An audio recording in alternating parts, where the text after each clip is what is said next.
sapere è che sono animali molto intelligenti e molto longevi, quindi dobbiamo essere certi di potergli garantire compagnia, attenzioni per moltissimi anni. Lo svezzamento a mano è una pratica molto diffusa e che va molto di moda e che rende i pappagalli molto docili, non spaventati e sono in grado di convivere con noi in maniera serena. Però attenzione, perché negli ultimi anni si è visto che l'allevamento a mano può produrre animali poco socializzati che col tempo possono sviluppare problemi comportamentali, come ad esempio l'autodeplumazione. Quindi è molto importante sapere che tipo di allevamento è stato fatto. In alcuni casi sono allevamenti allo stecco molto spinti, dove gli animali non hanno avuto rapporti sociali né con i genitori né con i fratelli. Questo è assolutamente sbagliato. Lo svezzamento è il passaggio dall'alimentazione semiliquida della formula da imbecco all'alimentazione da adulto.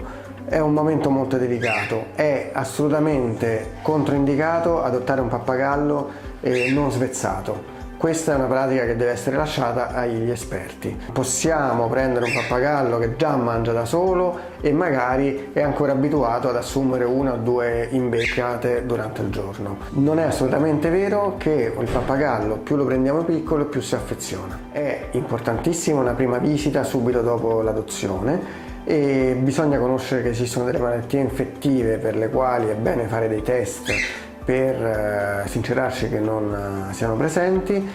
Non sono previsti vaccini, ma sono altamente consigliate visite annuali o semestrali. In casa il pappagallo ha bisogno di spazio. Questo sarà anche dipendente dalla specie e dalla taglia. Ha bisogno di una gabbia all'interno della quale sarà sicuro e protetto. Vivrà molto anche fuori, quindi potremo provvedere degli spazi di aree giochi, può volare libero per la stanza, ma sempre supervisionato, perché poi ci sono vari pericoli. Non deve vivere in cucina, questo mai.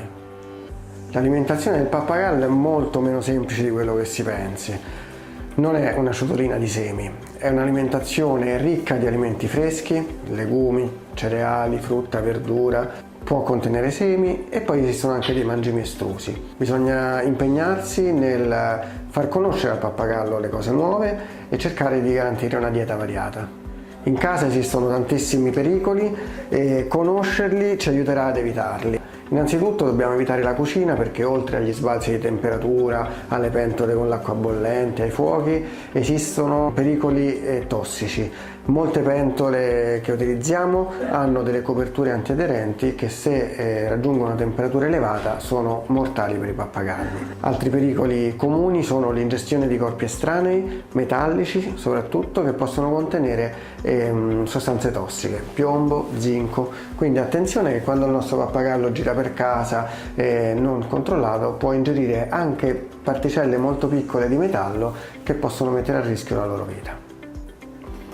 I pappagalli non sono animali domestici, sono animali selvatici e soprattutto sono animali che in natura sono prede. Come tutti gli animali preda tendono a nascondere i segni di malattia, quindi dovremmo fare attenzione a riconoscere quando non stanno bene.